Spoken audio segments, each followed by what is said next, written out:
ఇప్పుడున్న లేఖనములో ఒక మాట ఉంది. ఏంటంటే, యెహోవా నీకే మొర్రపెట్టి తిని నా ప్రభువును బతిమాలుకొంటిని. హల్లెలూయా. ఇక్కడ భక్తుడైన దావీదు ఇక్కడ రాయబడిన మాట ఏంటంటే, దేవా నీకు మొర్ర పెడుతున్నాను, నేను బతిమాలుకుంటున్నాను అంటున్నాడు. ఆమేన్. హల్లెలూయా. చెప్పండి. ఇప్పుడు యెహోవా నీకే మొర్ర పెట్టి తిని అన్నాడు. కింద ఏమన్నాడంటే, నా ప్రభువుని బతిమాలుకుంటున్నాను. ఆమేన్. హల్లెలూయా. అంటే మనం ప్రతి శుక్రవారం దేవుని యొక్క ప్రార్థన అనే విలువను మనం వింటూ ఉన్నాం. అది ప్రార్థన అనేది ఎంత విలువో, ప్రార్థన ఎంత ప్రాముఖ్యమైనదో, మనిషి జీవితంలో పరిస్థితులను కూడా మార్చగలిగినది ప్రార్థన ఒక్కటే అని మనం వింటూ ఉన్నాం. అందులో భాగముగా ఇక్కడ రాయబడిన మాట, నేను దేవునికి మొరపెడుతున్నాను. ఎవరికి మొరపెడుతున్నాను? నేను దేవునికి మొరపెడుతున్నాను, నా ప్రభువుని నేను బతిమాలుకుంటున్నాను. మనం ఎవరిని బతిమాలాలి? ప్రభువుని బతిమాలాలి. ఎక్కడ బతిమాలాలి? ప్రార్థన గదిలో బతిమాలాలి. ఇప్పుడు ప్రార్థన అనేది దేవుణ్ణి యొద్ద ఏ రీతిగా చేస్తున్నాడంటే, బతిమాలుకుంటున్నాను అంటున్నాడు. ఎలా బతిమాలుతున్నాడు అండి? దేవుడి సన్నిధిలో నేను దేవుణ్ణి బతిమాలుకుంటున్నాను అంటే, నేను నా దేవుడికి మొర్ర పెట్టాను. మొర్ర పెడుతూ ఏమని బతిమాలుకుంటున్నాడు? దావీదుకున్న ప్రతి అవసరతను దేవుడికి చెబుతూ దేవుణ్ణి దావీదు బతిమాలుతున్నాడు. దావీదు మహారాజు కదా, అవునా? ఇప్పుడు దావీదు దగ్గరికి వచ్చి ఎంతోమంది బతిమాలవలసిన పరిస్థితి దావీదు జీవితంలో ఉంది ఇక్కడ.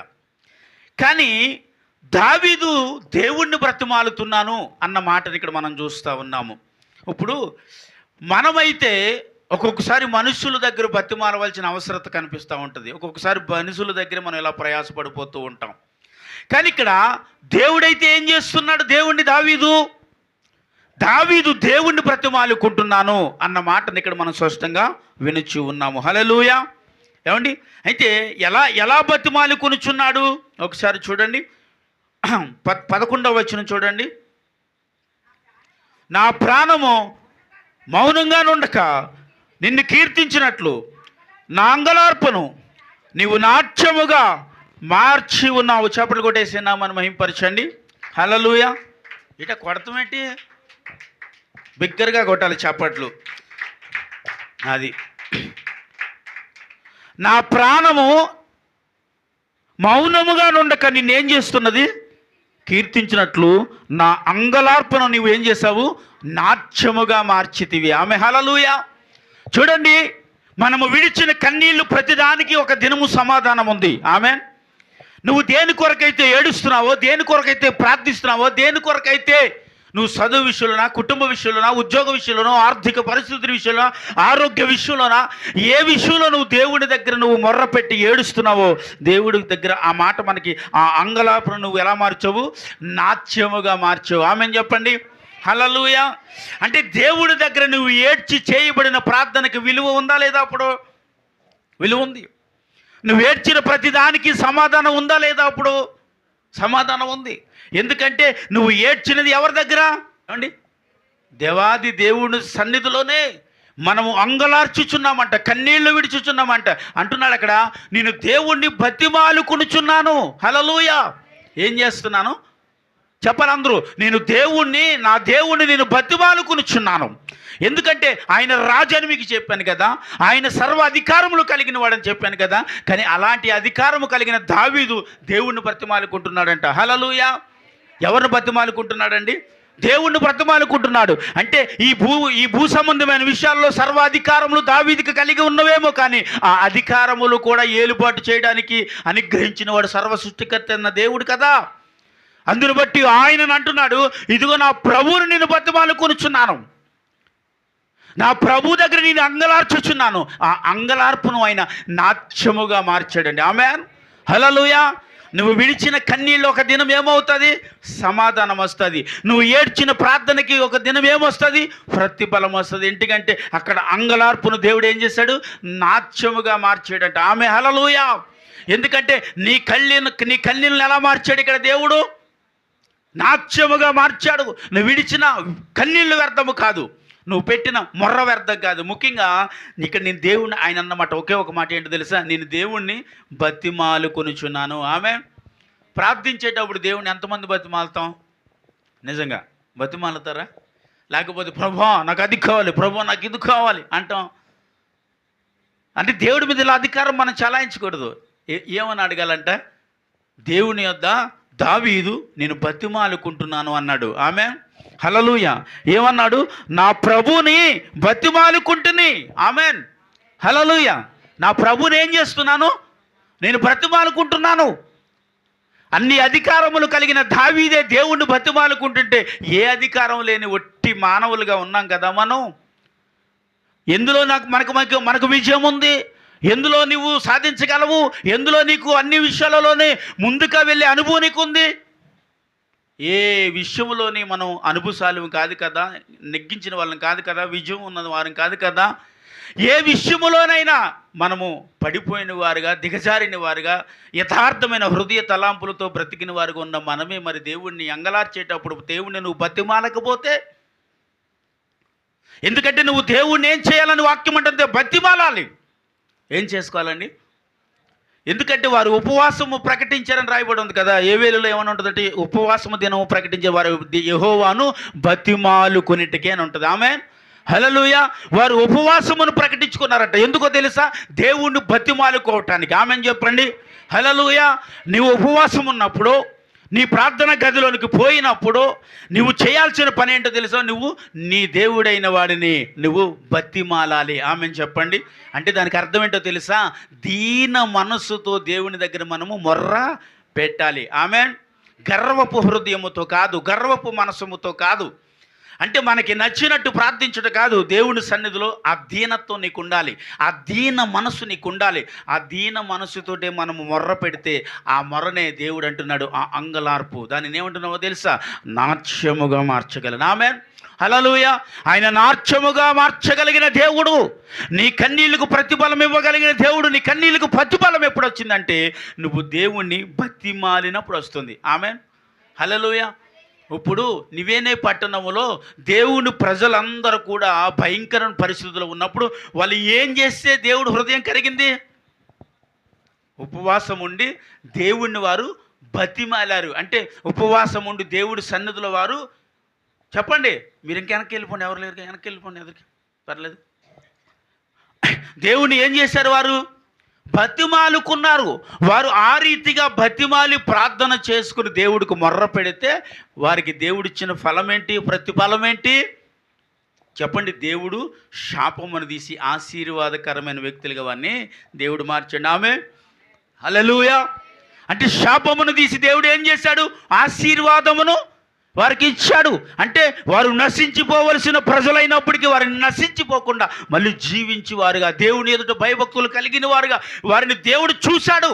వాళ్ళలో ఒక భయాన్ని చూశాడు, వాళ్ళలో ఒక భక్తిని చూశాడు, వాళ్ళలో ఒక విశ్వాసాన్ని చూశాడు, వాళ్ళలో ఒక నమ్మకత్వాన్ని చూసేటట్టుగా వారు దేవుని సన్నిధిలో ఏం చేశారండి? ఉపవాసం ఉండి ఏడవటం మొదలుపెట్టారు. ఆమేన్ హల్లెలూయా.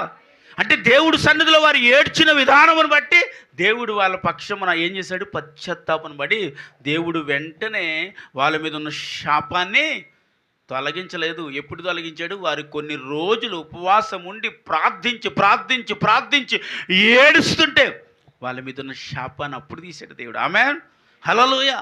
ఒక్కొక్క పరిస్థితిలో శాపము పోవుటకు నీవు దేవుడి సన్నిధిలో ఏం చేయాలి? దేవుని మనము బతిమాలాలని చెప్పరేంటి? బతిమాలాలి. ఎవరిని బతిమాలాలి? 31వ కీర్తన 24వ వచనం ఒకసారి చదవండి. యెహోవా కొరకు కనిపెట్టువారులారా మీ అందరూ మనసును ధైర్యము వహించి నిబ్బరము. ఎలా ఉండాలంట? ఎవరి కొరకు కనిపెట్టేవాళ్ళు? యెహోవా కొరకు కనిపెట్టువారులారా మీరందరూ మనసు ధైర్యమును వహించి నిబ్బరముగా. ఆమెన్ చెప్పండి. దేవుడి కొరకు కనిపెట్టే వాళ్ళు మనసు ఎలా ఉండాలి? వాళ్ళది చెప్పండి. ధైర్యము వహించి ఉండాలంట. అంటే నువ్వు దేవుడి కొరకు కనిపెట్టాడు, అవిశ్వాసం నీలో ఉండకూడదు. దేవుడి దగ్గర ప్రార్థించేటప్పుడు ఇది అవుతుందనే అవిశ్వాసం నీలో ఉండకూడదు. దేవుడి దగ్గర మొర్ర పెట్టేటప్పుడు మొదట నీ మనసు నిబ్బరము కలిగి ధైర్యముగా ఉండాలి, నిబ్బరము కలిగి ఉండాలి అని వాక్యము సెలవిస్తూ ఉంది. హల్లెలూయా. అంటే దేవుని ఎదుట నువ్వు మొదటగా నువ్వు విశ్వసించడమే ధైర్యము. ఆమేన్. విశ్వసించడమే. విశ్వాసము లేనివారు ధైర్యవంతులు కాదు, అవిశ్వాసవంతులు వారు. ఎందుకంటే ఇది జరుగుతుందా అని ఆలోచించేవారు వారి మనస్సు వారి ఆధీనంలోనే లేదు. హల్లెలూయా. అయితే వీరు ఏమంటున్నది ఇక్కడ వాక్యం అంటే, ఇదిగో యెహోవాకు కనిపెట్టువారులారా మీరందరూ మనస్సును ధైర్యము వహించాలి. దేవుని కొరకు కనిపెట్టేటప్పుడు ఏముండాలి? మనకి ధైర్యం ఉండాలి. ధైర్యం ఉండాలని ఎందుకన్నాడో తెలుసా? దేవుడి కొరకు కనిపెట్టేటప్పుడు కొన్ని పరిస్థితులు మనకు అనుకూలతగా ఉండవు, మనకు అనుకూలతగా జరగవు, మనకు అనుకూలతగా పరిస్థితులు ఉండవు. ఆ లేనప్పుడే నీ మనస్సు యందు ధైర్యము కలిగి ఉండాలని వాక్యం సెలవిస్తోంది. హల్లెలూయా.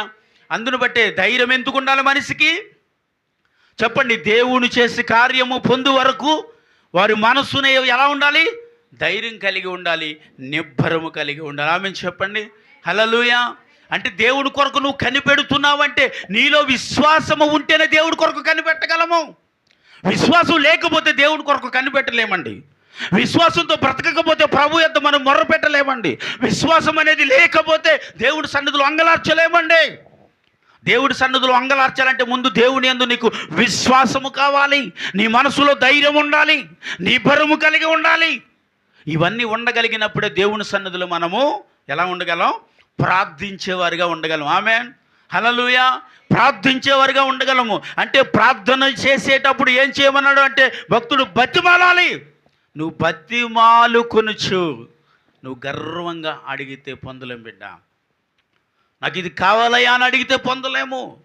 ప్రభువా ఇది నీ చిత్తమైతే ఇది నాకు జరిగించు, ఇది నీ చిత్తమైతే నాకు ఇవ్వు, ఇది నీ చిత్తమైతేనే జరగాలి ప్రభువా, ఇది నీ చిత్తమైతేనే నా జీవితం ప్రభువా అని ఆయన చేతిలో పెట్టే వ్యక్తులుగా ఉండాలి. ఇది నాకు కావాలి ప్రభువా. కొంతమంది ఇలా ప్రార్థన చేస్తుంటారు, ఇది నాది ప్రభువా, ఇది నాకు కావాలి ప్రభువా. కాదు, దేవుడు చిత్తమైతేనే అది మనకి వస్తుందంట. ఎందుకంటే దేవుడిని నువ్వు బతిమాలాలి. ఆమేన్ చెప్పండి. ఎందుకో తెలుసా? దేవుణ్ణి మనము బ్రతిమాలాలి అంటే నువ్వు ఏది కోరావో దాని కొరకు ప్రభువా ఇది నీ చిత్తమైతే నా జీవితానికి, అంతే. దీనినే బ్రతిమాలుకోవటం అంటే. అడిగే విధానం వేరు, బతిమాలుకునే విధానము వేరుగా ఉంటుంది. ఏది పడితే అది మనం అడిగినా దేవుడు ఇవ్వడు, కానీ ఆయన చిత్తానుసారమైనది ఏది అడిగినా ఆయన తప్పక నీకు ఇస్తాడు. ఆమేన్ చెప్పాలి. హల్లెలూయా. ఆయన చిత్తాన్ని బట్టి నువ్వు ఏది అడిగినా అడిగేటప్పుడంట దీన మనసుతో ఏం చేయాలంట? చెప్పండి మరి. బతిమాలాలి. ఎవరిని? మనుషులను కాదు. మనుషులు ఎవరిని బతిమాలకండి. మనుషులు ఎవరిని వారి వైపు చూసి మీరు ఏమాత్రమో ఒక కన్నీళ్ళు బొట్టు కూడా వ్యర్థపరచుకోకండి. నిజం, మనుషులను చూసి అప్పుడు ఒక కన్నీరు కూడా విడవద్దు. ఎందుకంటే అది నిజముగా వ్యర్థం. మనుషుల ఎదుట నువ్వు విడిచిన కన్నీళ్ళు వ్యర్థమే.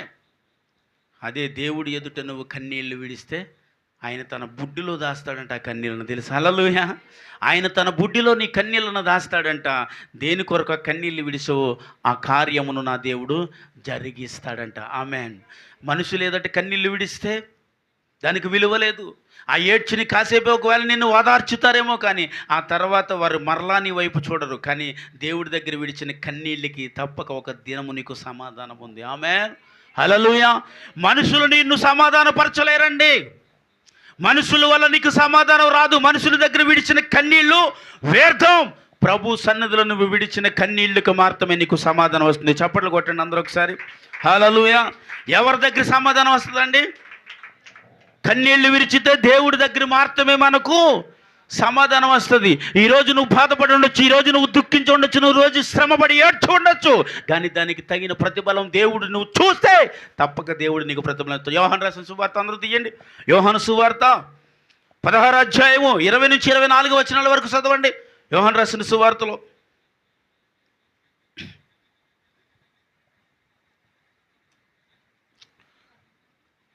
16వ అధ్యాయము 20వ వచనం. మీరు ఏడ్చి ప్రలాపిందురు కానీ లోకం ఏం చేస్తుంది? సంతోషించును. మీరు దుఃఖిందురు కానీ మీ దుఃఖము సంతోషమగునని మీతో నిత్యముగా చెప్పుచున్నాను. గట్టిగా చేపట్లు కొట్టండి ఒక్కసారి. హల్లెలూయా. ఏమండి, ఇదిగో మీరు ఏడ్చి ప్రాలాపిందురు కానీ లోకముని ఏం చేస్తారు మీరు చెప్పండి? అంటే మీరు దుఃఖిందురు కానీ మీ దుఃఖం ఏమవుతుంది? మీ దుఃఖం ఏమవుతుంది? ఎక్కడ? దేవుని ఎదుటైతే. మనుషుల ఎదుట దుఃఖం కాదు, దేవుని ఎదుట. దేవుడి నిమిత్తమే ఒకవేళ నువ్వు దుఃఖించేదానివి, దుఃఖించేవాడు అయితే నీకేం కలుగుతుందో తెలుసా? సంతోషము కలుగుతూ ఉందని చెబుతున్నది. 21లో చదవండి. ఆమె గడియ వచ్చును కనుక ఆమె ప్రసవ వేదన పడును. అయితే శిశువు పుట్టగానే లోకమందు ఒక నరుడు పుట్టినని సంతోషము చేత ఆమె ఆ వేదన మరి జ్ఞాపకం చేసుకొనదు. హల్లెలూయా. అటువలే మీరు ఇప్పుడు దుఃఖపడుచున్నారు కానీ మిమ్మలను మరలా అప్పుడు మీ హృదయములు సంతోషించును. ఇంకా చదవండి. మీ సంతోషము ఎవడను మీ యొద్ద నుండి తీసివేయడు. హల్లెలూయా. చెప్పండి, మీ సంతోషముని ఎవడు తీసేయలేడంట మీలో నుంచి? మనం ఒక్కోసారి నీ వల్ల నా సంతోషం పోయింది అంటాం, నీ వల్ల నేను ఏడుస్తున్నాను అంటాం, నీ వల్ల నేను చాలా బాధపడుతున్నానంటాం. కానీ ఇక్కడ దేవుడి మీద ఆనుకున్న బిడ్డ, దేవుడు అంటున్న మాట ఏంటి తెలుసా? నలురు నీలో నుంచి ఏం తీసేయలేరు? ఆ సంతోషమును తీసివేయలేరు. ఆమేన్. హల్లెలూయా. నువ్వు అనుకోవచ్చు, ఈ మనిషి వల్ల నాకు సంతోషం పోయింది, ఈ మనిషి వల్ల నా జీవితంలో ఇది అనిపిస్తూ అది అనిపిస్తూ. ఏం కాదు, మనుషులు నీ సంతోషమును తీయలేరను. ఆమెను చెప్పాలి గట్టిగా. హల్లెలూయా. ఎందుకంటే దేవుని యందు వారు ఏం చేస్తున్నారు? సంతోషించేవారే ఉన్నారు. ఆమె. హల్లెలూయా. ఏమండి, ప్రభునందు ఏం చేయాలి? మనము సంతోషించే వారము కావాలి. ఈ లోక విషయంలో సంతోషించకూడదు, లోక సంబంధమైన విషయాల్లో సంతోషించకూడదు, లోక సంబంధమైన వ్యసనాన్ని బట్టి మనం సంతోషించకూడదు. మనము ప్రభువుని బట్టి మాత్రమే సంతోషించే వారిగా ఉండాలి. ఆమేన్. హల్లెలూయా. చెప్పండి, ఎవరిని బట్టి మనం సంతోషించాలి? దేవుడిని బట్టి సంతోషించాలి. ఒకవేళ ఇప్పుడు నువ్వు దుఃఖముగా ఉన్నా, నువ్వు ఏడుస్తున్నావా, నువ్వు ధన్యుడివి, ధన్యురాలు. ఎందుకని? నువ్వు మళ్ళా దేవుని యందు సంతోషిస్తావని వాక్యంలో రాయబడి ఉంది. ఆమె. హల్లెలూయా. అంటే నీకు సంతోషం ఎక్కడుంది ఇప్పుడు చెప్పండి? దేవుని యందు ఉంది. దేవునితో నీకు సంతోషం ఉంది, దేవుని సన్నిధిలో నీకు సంతోషం ఉంది. దేవుని సన్నిధిలో నాకు సంతోషము కలదు. హల్లెలూయా. దేవుని ఆవరణములో నీకేముంది? సంతోషము. దేవునితో చేసే సహవాసములు ఏముంది? సంతోషము. ఈ లోకములో సంతోషం ఉంది, అది కొన్ని రోజులు మాత్రమే అది నిన్ను సంతోషపరుచుతుంది. కానీ జీవితకాలం అంతయు నిన్ను సంతోషపరిచేది ఏం కాదది. నేను చెప్పిన, నువ్వు ఈ ప్రాణమును ఉన్నంత వరకు ఒకవేళ ఈ లోకంలో నువ్వు సంతోషించవచ్చు, కానీ నీ ప్రాణము విడిచి ఆత్మ పోయిన తర్వాత ఖచ్చితంగా యుగ యుగములో నువ్వు వేడాల్సిందే. కాబట్టి ఈ లోకములో నువ్వు సంతోషించొద్దు అంటున్నాడు దేవుడు. ఎవరిని అందు నువ్వు సంతోషించాలి? ప్రభువునందే ఒకవేళ నువ్వు సంతోషించవైతే యుగ యుగములు దేవునితోనే సంతోషిస్తావు. చప్పట్లు కొట్టండి. హల్లెలూయా. యుగ యుగములు ఎవరితో సంతోషిస్తాం? దేవునితో సంతోషించాలంటే ప్రతి విషయంలో మనము దేవుడిని బతిమాలుకునే వ్యక్తివి కావాలి. అంతే. ప్రతి విషయంలో ఏది నువ్వు చేయాలనుకున్నా, ప్రభా ఇది నేను చేయాలనుకుంటున్నా, నీ చిత్తమా? ఇది నేను చదవాలనుకుంటున్నా, ఇది నీ చిత్తమా? ఇది నేను చేయాలనుకుంటున్నా, ఇది నీ చిత్తమా? ఇక్కడికి వెళ్ళాలనుకుంటున్నా, నీ చిత్తమా? లేదు, నేను వెళ్ళాలంటే వెళ్ళిపోవాలి అంతే. నేను చేయాలంటే చేసేయాలి అంతే. నేను ఏదైనా అనుకున్నానంటే అయిపోవాలండి, నాకు కుదరదు. నేను ఫస్ట్ నుంచి ఇంతే, చిన్నప్పటి నుంచి ఇంతే. నేను ఇది అనుకున్నానంటే అయిపోవాలి నాకు. అంటే ఇది దేవుని చిత్తాన్ని బట్టి వెళ్ళేవారు కాదండి వీరు. వారు అప్పటికప్పుడు తృప్తి చెందేవారు, అప్పటికప్పుడు ఆనందించేవారు. అట్టి వారిని దేవుడు త్రోసివేస్తాడు. ఎందుకంటే ప్రభువునందు సంతోషించే వారిని మాత్రమే ప్రభు ఎప్పుడు సంతోషపెడతాడు. ఆమెను చెప్పండి. హల్లెలూయా. దేవుని యందు సంతోషించే వారు మాత్రమే దేవుడు ఎప్పుడు వారిని సంతోషపెడుతూ ఉంటాడు. అందుకే ఎప్పుడు కూడా నేను నేను నేను నేను అనవద్దు, నాకు ఇది ఇష్టం, నాకు ఇది ఇష్టం అనవద్దు. ఇది నీకు ఇష్టమే ఒకవేళ, కానీ అది దేవునికి ఇష్టమో కాదో అడగాలి ముందు. ఆమేన్. హల్లెలూయా. నీకు ఏది ఇష్టమైనా సరే అది దేవుడికి ఇష్టమో కాదో తెలియాలి ముందు. నీకు ఇష్టమని నువ్వు తీసుకుంటే కుదరదు. అది దేవుడికి ఇష్టమైతే నీ దగ్గరికి రావాలి. వస్తే శాశ్వత కాలము నీతో ఉంటుంది. ఆమేన్. హల్లెలూయా. ఒకవేళ దేవుని చిత్తాన్ని బట్టి నీ జీవితంలోకి అది వచ్చిందనుకోండి, నీ ప్రాణం ఉన్నంత వరకు, ప్రాణం పోయిన తర్వాత కూడా అది నీతోనే ఉంటుంది. ఆమేన్. హల్లెలూయా. కాబట్టి నువ్వేది మొదలుపెట్టినా, ఏది చేస్తున్నా అది ప్రభు చిత్తమా కాదా అందుని బట్టి దాని విషయాన్ని కూడా అవసరమైతే ఏం చేయాలి?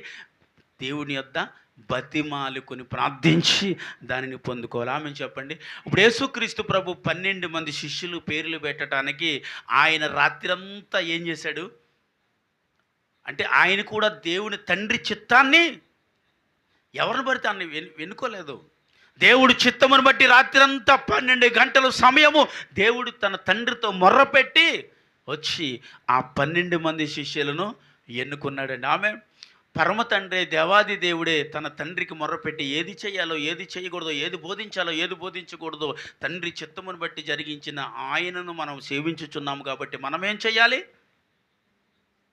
మనము దేవుని చిత్తాన్ని తెలుసుకోవాలి. దేవుని చిత్తానికి వ్యతిరేకంగా వెళ్ళకూడదు. దేవుని చిత్తానికి వ్యతిరేకంగా బ్రతకూడదు. దేవుని చిత్తానికి వ్యతిరేకంగా నీ జీవితంలో ఏది జరిగినా అది నీకు విజయం కాదు, అది నీకు దుఃఖమే అని బైబిల్లో రాయబడి ఉంది. కానీ ప్రభునందు మాత్రం ఏముంది నీకు? సంతోషము ప్రభునందు, ఆరోగ్యము ప్రభునందు. నీ గాయమును కట్టేవాడు ఆయనే. ఆయన తప్ప ఎవ్వరు నిన్ను నన్ను సంతోషపరచలేరు. చూడండి ఒకసారి ఇర్మియా తీయండి ఒకసారి. ఇర్మియా 30:17 చదవండి.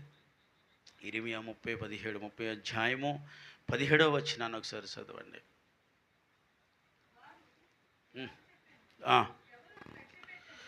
ఎవడనూ లక్ష్య పెట్టుని వెలివేయబడిన నీకు పేరు పెట్టుచున్నారు. అయితే నేను నీకు ఆరోగ్యము కలుగు చేసేదను, నీ గాయములు మాన్పెదను. ఇదే యెహోవా వాక్కు. దేవునికి స్తోత్రం. హల్లెలూయా. చెప్పండి, ఎవరు నీకు ఆరోగ్యమునివ్వగలడు? ఎవరు నీ గాయములు మాన్పగలడు? ఎవని ఎందైతే నువ్వు విశ్వాసం ఉంచి నువ్వు బతిమాలి వేడుకొనుచున్నావో ఆయన ఏం చేయగలడంట? నీకు ఆరోగ్యాన్ని ఇవ్వగలడు. ఒక్కోసారి ఆరోగ్యాన్ని బట్టి దుఃఖం కలుగుతుందండి. ఒక్కోసారి ఆరోగ్యం బాగోకపోతే ఏమనిపిస్తుంది? ఎందుకండి ఈ ప్రాణం, ఈ వ్యాధితో, ఈ బాధతో ఇలా బతికుండే బదులు చచ్చిపోతే బాగుంటుంది కదా. ఒకవేళ నువ్వు చచ్చిపోతే పరలోకం వెళ్తావా? ఒకవేళ అలా అనుకుని వెళ్ళిపోతే ఎలాగా? ఎందుకంటే నీకు ఆరోగ్యం కూడా ఇచ్చేవాడు ఎవరు అంటే, ఒకవేళ ఈ ఆరోగ్యం నీకు అనుకూలతగా లేదన్నా సరే నువ్వు భయపడని అవసరం లేదు. ఎందుకంటే ఆయన ఆరోగ్యం ఇచ్చేవాడిని నేనే అంటున్నాడు ఆయన. అని నువ్వు ఆరోగ్యమును ఇచ్చేవాడు. నీ గాయమును, గాయం అంటే ఏంటండి? అప్పుడప్పుడు దగ్గర దెబ్బలు అయ్యి, అంతేనా? ఏం దెబ్బలు అయ్యి అమ్మా? ఏ దెబ్బలు అంటే ఏంటమ్మా? ఇది శరీర సంబంధం దెబ్బ కాదురా తల్లి. ఆత్మ సంబంధమైన గాయాలు తగులుతుంటాయి కొంతమందికి. ఆ శరీర సంబంధమైన గాయములైతే దాన్ని ఏదోటి వేసి మాన్పించేస్తారు. ఆత్మ సంబంధమైన గాయం అనేది మనుషుల వల్ల కాదు దాన్ని మాన్పటం. నిజం. మనం ఏమనుకుంటామంటే, నీకు ఎలాంటి గాయం ఏముంది, నేను మంచి మాటలు చెప్పి నేను మాన్పించేస్తా. ఏముండదు. నువ్వు ఆ మాటలు చెప్పి కాసేపు అలా గాయం మానేట్టు ఉంటుంది అంతే. చాలా అంటే వాటిని చాలా సంతోషం, చాలా ఆనందంగా కాసేపు ఉంటుంది. తర్వాత మళ్ళీ గాయం మామూలే అని నొప్పి వస్తుంది అది. కానీ అది ఆత్మ సంబంధమైన గాయం, శరీర సంబంధమైన గాయం అది కాదు. ఆ ఆత్మ సంబంధమైన గాయముని మానిపోవాడు పరిశుద్ధ ఆత్మదేవుడు ఒకడే. చప్పట్లు కొట్టండి అందరూ. ఆయన మాత్రమే ఆత్మ సంబంధమైన గాయమును. ఈ శరీర సంబంధమైన గాయములు వస్తుంటే పోతుంటే తగులుతుంటే ఇవన్నీ మామూలే నీ జీవితంలో. నువ్వు పుట్టినప్పుడు నుండి అంటే నీకు ఒక 4 నెల 5 నెల 6 నెల నడుపుతాడు చూడండి. ఎంత సమయం అది? సంవత్సరం నుంచి నడుపుతారా? 11, 10 సంవత్సరాలు, 9 సంవత్సరాలు ఏమో నాకు తెలియదు. ఓకే తల్లి, డిస్టర్బ్ చేసేకండి. నెలల్లో ఉన్న పిల్లలు నడుస్తూ పడిపోతారు. వాళ్ళకి ఏదైనా గాయం తగులుతాయి. కాళ్ళు కొట్టుకుపోతే, చేతులు కొట్టుకుపోతే అమ్మ ఏం చేస్తుంది? మందేస్తుంది, మానిపోతే. మళ్ళీ ఒక వీడు వస్తుంది. ఎప్పుడు నీ వయసు వస్తుంది. ఇప్పుడు నువ్వేం చేస్తున్నావు? సైకిల్ మీద స్కూల్కి వెళ్ళిపోతున్నావు కదా. ఈ వయసులో సైకిల్ నేర్చుకునేటప్పుడు ఏమవుతాం? పడిపోతాం, గాయాలు తగులుతూ ఉంటే ఆ గాయాలు కూడా అమ్మ నాన్న మందు వేస్తారు. ఆ గాయాలు కూడా అంటే పుట్టినది మొదలుకుని చచ్చిపోయే వరకు నీ జీవితంలో ఏదో గాయం తగులుతుంది. ఆ గాయం శరీర సంబంధమైన గాయమే. నువ్వు ఎన్ని గాయాలు తగిలినా దానికి తగిలిన మందు ఈ భూమి మీద ఉంది. ఆ గాయాలన్నీ మానిపోతాయి. ఎలాంటి గాయమైనా సరే. భయంకర రాడ్లు, చేతులు ఇరిగిపోతుంటే రాడ్లు హెత్తున్నాడు, మళ్ళీ మామూలుగా నడిచేస్తున్నాడు. కాళ్ళు ఇరిగిపోతున్న రాడ్లు హెత్తున్నారు, మళ్ళీ మామూలుగా నడిచేస్తున్నారు. ఏంటంటే ఈ గాయములన్నీ శరీర సంబంధమైన గాయములు.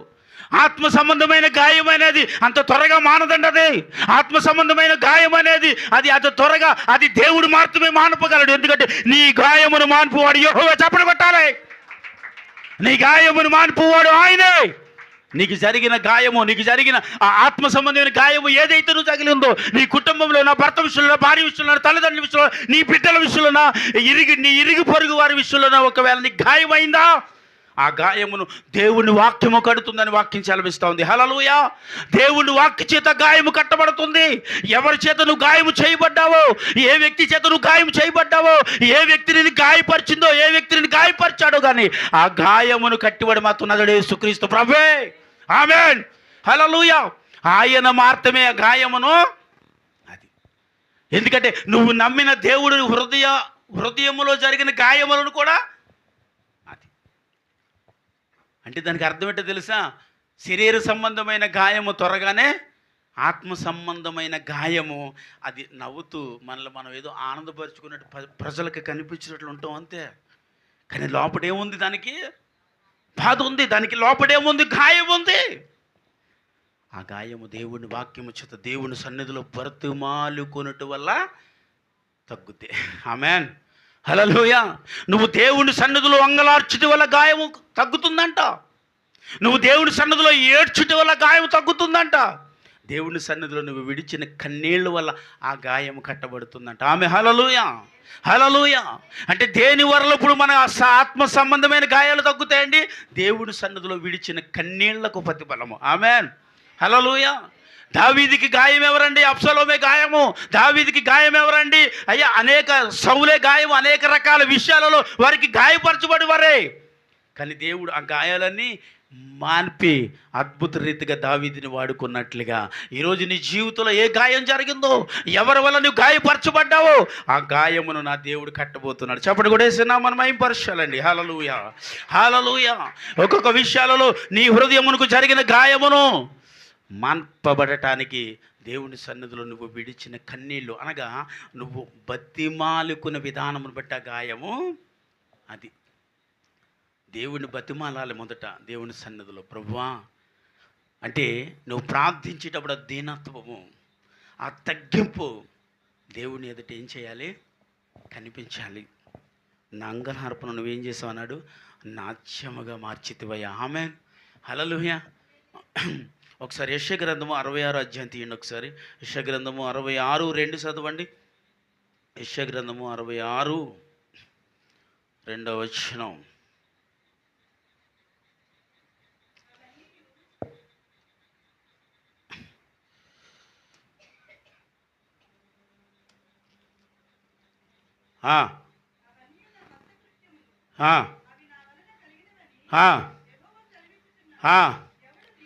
ఎవడు దీనుడై నలిగిన హృదయము గలవాడై నా మాట విని వణుకుచుండునో వానినే నేను దృష్టి ఉంచుతున్నాను. చప్పట్లు కొడదామా? ఇప్పుడు దేవుని దృష్టి ఎవరి మీద ఉంది చెప్పండి? అహంకారంగా ప్రార్థించే వాళ్ళ మీద లేదు, అహంకారంగా నడిచే వాళ్ళ మీద లేదు, అహంకారంగా బ్రతుకు వారి మీద లేదు దేవుని దృష్టి. ఎవరు దీనత్వముతో నలిగిన హృదయము గలవాడై నా మాట విని వణుకుచుండునో నేను వాని యందు దృష్టి ఉంచాను. ఆమె చెప్పాలి. అన్ని విషయాల్లో వణుకుతుంది, దేవుడి విషయంలో తప్ప. అన్ని విషయాల్లోనూ భయమే. అంటే నీ కుటుంబ విషయంలో ఏదో ఒక విషయంలో భయపడుతూనే ఉంటావు. భర్త విషయంలో భయపడతావు, భార్య విషయంలో భయపడతావు, బిడ్డల విషయంలో భయపడతావు, ఇరుగు పొరుగు వారి విషయంలో భయపడతావు. ప్రతి దానిలోని పొద్దున్న లేగితే సాయంకాలం వరకు ఏదో ఒక భయం నిన్ను తింటానే ఉంటుంది. దేనికో దానికి భయపడతానే ఉంటావు. కానీ నిన్ను సృజించిన దేవుడి విషయంలో భయం ఉండదు. నీకు ఇవాళ ప్రార్థన చేయలేదు, భయం ఉండదు. ఇవాళ వాక్యం చదవలేదు, భయం ఉండదు. ఇవాళ ఉదయమునే లేచి ప్రభువుకి నేను అప్పగించుకోలేదు, భయం ఉండదు. నీ మొదటి అడుగు దేవునితో మొదలు పెట్టవలేదు, అడుగు అయినా సరే నీకు భయం ఉండదు. ఈ రాత్రి నేను పడుకునేటప్పుడు దేవుని వాక్యం నా హృదయంలో ఉంచుకోలేదు, భయం ఉండదు నీకు. ఉదయం లేచిన నుంచి సాయంకాలం వరకు లోక సంబంధమైన విషయాలలో ఎన్నో విషయాలలో భయపడుతున్న నీవు నిన్ను సృష్టించిన దేవుడి మాట వినకుండా, దేవుని వాక్యమును చదవకుండా, దేవునికి మొర్ర పెట్టకుండా, దేవుని బతిమాలుకోకుండా, దేవుని ఎదుట అంగలార్చకుండా, దేవునికి కన్నీళ్ళు విడవకుండా ఎలా ఆహారం తినబుద్ధేస్తుంది, ఎలా బ్రతకాలనిపిస్తుంది, ఎలా ఈ లోకంలో జీవించాలనిపిస్తుంది బిడ్డ నీకు. ఎందుకంటే దేవునికి నువ్వేం చేయాలంట? వణుకుతూ, భయపడతూ. ఎవరైతే ఉంటారో వారి యందు దేవుని దృష్టి. ఆమేన్, హల్లెలూయా. చెప్పండి, ఎవరి యందు దేవుడికి దృష్టి ఉంటుంది? ఎవరైతే దేవుడి యందు వణుకుచుంటారో. వణుకటం అంటే ఏంటి? ఇప్పుడు చెప్పానుగా. ఏంటి? ప్రార్థన చేసే విషయంలో భయం ఉండదండి. ఇవాళ ప్రార్థన చేయలేదు, దేవుడా క్షమించు ప్రభువా. ఏమి ఈ లోకంలో నువ్వు చేసే పనులు అలా అనగలవా? నువ్వు కాలేజీకి వెళ్ళి ప్రభు ఇవాళ చదవలేదండి టీచర్ గారు అని అంటే మీ టీచర్ ఊరుకోడు. మీరు ఆఫీస్కి వెళ్ళినప్పుడు ఇవాళ ఏ పని చేయలేదండి మీ సార్ ఊరుకోడు. నువ్వు వ్యాపారానికి వెళ్ళినప్పుడు అయ్యా ఈ ఇవాళ నాకేమి జరగలేదు, నువ్వు అవ్వదు. అంటే నువ్వు ఏది చేయకపోయినా అవ్వదనే విషయంలో నీకు చాలా భయం. చెప్పలేము అలా. చెబితే వాడు బయటకు తొరవేస్తాడు, కొడతాడు, తిడతాడు, చేతి ఇవ్వడు. భయం నీకు. కానీ దేవుడు, ఆయనకి తెలియదేటండి, సర్వ సృష్టికర్త. ఆయనకి తెలియకపోతే ఏముంది? ఎంత నేగ్గా మాట్లాడేస్తాం తెలుసా అండి దేవుని ఎదుట? ఎంత చక్కగా మాట్లాడేస్తాం తెలుసా దేవుని ఎదుట? ఎలా మాట్లాడాలనుకుంటామో దేవునితో ఎంత చక్కగా మనం మాట్లాడగలము అంటే, ఈ మాట్లాడటం ఏంటో తెలుసా? దీన్ని కవర్ చేసుకోవడం అంటారు అనమాట. మనం చేసే ప్రతి తప్పుని కవర్ చేసేస్తూ ఉంటాం. ప్రార్థన చేయలేదనే భయం లేదు, వాక్యం చదవలేదనే భయం లేదు, ఇవాళ దేవుడితో నేను అంగలార్చలేదే అనే భయం లేదు. ఉదయాన్నే లేవగానే నీ పనిలోని పడిపోతావు, ప్రయాసపడిపోతావు, ఫోన్లు తీసేస్తావు, ఏది చేసేయాలనుకుంటా అది చేసేస్తావు. కానీ అయ్యో లేవగానే ముందు నిన్ను దేవుడికి అప్పగించుకుంటావా? అంటే దేనిలోని నీకు ఏం లేదు? భయం లేదు. ఎందుకు భయం లేదని అడిగామనుకో ఏం చెప్తాం? ఆయనకి అన్నీ తెలుసండి. ఆయనకి అన్నీ తెలుసు కాబట్టే చేయటానికి అవకాశం ఉన్నా, నువ్వు ఉపవాసం ఉండడానికి అవకాశం ఉన్నా, నువ్వు ప్రార్థన చేయడానికి అవకాశం ఉన్నా, నువ్వు అంగలార్చడానికి దేవుడి సన్నిధికి వెళ్ళటానికి అవకాశం ఉన్నా, వెళ్ళలేకపోయినా, చెయ్యలేకపోయినా, ప్రార్థించలేకపోయినా, బైబిల్ చదవటం చదవలేకపోతున్నా, దేవుడు నిన్ను ఎందుకు క్షమించేస్తున్నాడో తెలుసా? తన చేతులతో నిన్ను చేసుకున్నాడు కాబట్టి తను ఏం చేయలేకపోతున్నాడు నిన్ను. హల్లెలూయా. ఎందుకని? తన చేతులతో నిన్ను చేసుకున్నాడు. చూడుము, నిన్ను నా అరచేతిలో ఎవడు చెక్కున్నాడు? నిన్ను సర్వ సృష్టికర్త అయిన దేవాది దేవుడే నిన్ను తన చేతిలో చెక్కుకున్నాడంట. ఈ లోకంలో ఉన్న అందరినీ చెక్కుకుంటావు నువ్వు, కానీ దేవుడు నిన్ను చెక్కుకున్నాడు. ఆమేన్. దేవుడు ఏం చేశాడు చెప్పండి? నన్ను చెక్కుకున్నాడు అని చెప్పండి. ఎవరిని చెక్కుకున్నాడు? దేవుడు నన్ను చెక్కుకున్నాడు. ఆమేన్, హల్లెలూయా. దేవుడు తన అరచేతిలో నిన్ను చెక్కాడు. ఎందుకు? నువ్వంటే ఆయనకి ఎంత ఇష్టం చూసావు. ఇప్పుడు నిన్ను ఎంత ప్రేమించాడో దేవుడు చూసా. నువ్వు ప్రార్థించకపోయినా వదిలేశాడు. నువ్వు ఒకవేళ ఉపవాసం చెయ్యకపోయినా క్షమించేశాడు. నువ్వు వాక్యం చదవాల్సిన సమయం ఉండి కూడా నువ్వు వాక్యం చదవలేనప్పుడు కూడా దేవుడు నిన్ను క్షమించేశాడు. నీ ఇంటి పనిలో, వంట పనిలో ప్రయాసపడిపోతూ, భారం పడిపోతూ, నీకు నచ్చినట్టు బ్రతికి దేవుడికి సమయం ఏమార్థం ఇవ్వలేనప్పుడు కూడా దేవుడు నిన్ను క్షమించేశాడు.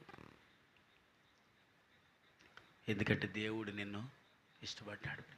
ఆమె ఇది ఒక్కటే చెప్పగలను నేను, దేవుడు నిన్ను ఏం చేశాడో తెలుసా? ఇష్టపడ్డాడు. కాబట్టి ఆయన ఇక్కడ రాయబడిన మాట ఏ రీతిగా ఉందండి? ఎవడు దీనుడై నలిగిన హృదయము గలవాడే నా మాట విని వణుకుచుండునో వాని యందు నేనేముంచాను చెప్పాలి? నా దృష్టిని ఉంచాను వాడి పట్ల. అంటే దేవుని దృష్టి నీ పట్ల ఉండాలంటే ఏం చేయాలి? దేవుని దృష్టి నీ పట్ల ఉండాలంటే ఏం చేయాలి తెలుసా? అంటే ఇది గొప్ప కాదు, కానీ ఈ 40 రోజులు ఉపవాసం అయిన తర్వాత అలాగా అసలు దేవుడు కూర్చోనట్లేదు. ఒకవేళ కూర్చున్నా ఏదో ఒక పని అప్పగించేస్తూ ఉన్నాడు నాకు. అలా కూర్చుందాం, ఒక 10 నిమిషాలు కూర్చుందాం, దేని కొరకు ఆలోచిస్తూ ఉంటుంటే పరిశుద్ధాత్మ దేవుడు ఒక హృదయంలో ఒక పేరున ఏదో ఒక అవసరం తీసుకొచ్చి ప్రార్థన చేయి. ఎందుకు ప్రభా ఇప్పుడు అవసరం? వీళ్ళ కోసం, నాకు వీళ్ళు ఎవరో నాకు తెలియదు ప్రభా, వీళ్ళు ఎప్పుడో వదిలేసాను ప్రభా, ప్రార్థన చేయను వీళ్ళ కోసం. అంటే ఎప్పుడో జ్ఞాపకం లేని వ్యక్తులను కూడా తీసుకొచ్చి వీళ్ళ కోసం ప్రార్థించే. ఎందుకో తెలుసా? దేవుడు పని చేసే సమయం ఉన్నప్పుడు దానిని పాడు చేసుకుంటూ దేవుడు చూస్తూ ఉండడండి. ముందు తన యాజకులుగా నిర్మించుకున్న వారిని అయితే అస్సలు దేవుడు విడిచిపెట్టాడు. విడిచిపెట్టక మనకి ఆ పనిని అప్పగిస్తున్న వాళ్ళ కోసం ఏం చేస్తుండాలి మనం? చెప్పండి. దేవుడు ఎప్పుడన్నా మీకు ఇలా ప్రకటించాడు? మీకు కూడా చెప్పే ఉంటాడు దేవుడు. చేస్తున్నారా అలా ఎప్పుడన్నా? ఆమేన్, హల్లెలూయా. చేస్తున్నారా మరి మీరు కూడా? ఎవరి కోసమైనా దేవుడు ప్రార్థించమని ఎప్పుడైనా చెప్పాడా? చెప్పినప్పుడు మరి చేస్తున్నారా? మీరు చేస్తున్నారా? అంటే దేవుడు మనకి అప్పగించిన పని అది.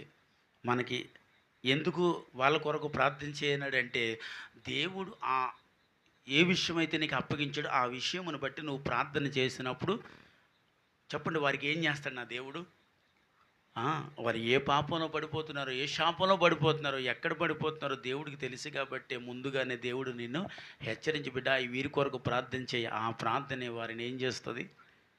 ఎందుకంటే మనకు బాగా తెలిసిన విషయమే, కానీ ఈ సమయంలో చెబుతున్నాను. ఎముకల లోయలో యెహెజ్కేలు వెళ్ళకుండా యెహోవా వెళ్ళొచ్చు. వెళ్ళి అక్కడికి వెళ్ళి ఎముకలు లేచునుగా కంటే లేస్తాయి, కానీ అక్కడ ప్రవచించాలి. ఎందుకంటే ఆ అభిషక్తుడికి ఉన్న శక్తిని నిరూపించుటకు, దేవుని ప్రవచనం అంటే బయలుపరచుటకు యెహెజ్కేలుని అక్కడ దేవుడు అంతే నిలవబెట్టి వాడుకున్నాడు. అలాగే నీ కొరకు కూడా ఒక్కొక్క విషయంలో ఒక్కొక్క కుటుంబం కొరకు నీకు బయలుపరుచుతున్నప్పుడు వారి కొరకు నువ్వు ప్రార్థన చేస్తే ఆ యెహెజ్కేలుకున్న ఘనత నీకును కలుగుతుంది బిడ్డ. ఆమేన్, హల్లెలూయా. నిజమండి. ఆ దేవుడు వారికి ఇచ్చిన పేరు, ఆ గొప్ప ఘనతను దేవుడు నీకు ఇస్తాడు. ఎందుకంటే దేవుడు నీకు అప్పగించిన పని. ఆమేన్ చెప్పండి. దేవుడు నీకు దేనిని అప్పగించాడు? అప్పగించిన పనిని నువ్వు నమ్మకంగా నువ్వు చేస్తే తీసుకొచ్చి ఇదిగో ఇంకో పని ఇస్తాడు. చేయి, ఇదిగో ఈ కుటుంబం కొరకు ప్రార్థన చేయి, ఈ వ్యక్తి కొరకు ప్రార్థన చేయి. అది గొప్ప ధన్యకరం కదా నీకు. ఒక వ్యక్తి కొరకు నీతో మాట్లాడేటువంటి దేవుడు, ఒక వ్యక్తి కొరకు ప్రార్థన చేయమన్నటువంటి దేవుడు, అంటే ఒక కుటుంబం రక్షింపబడటానికి దేవుడు నిన్ను వాడుకుంటున్నాడు ఇక్కడ. ఆమేన్, హల్లెలూయా. ఒక వ్యక్తి రక్షింపబడటానికి దేవుడు నిన్ను,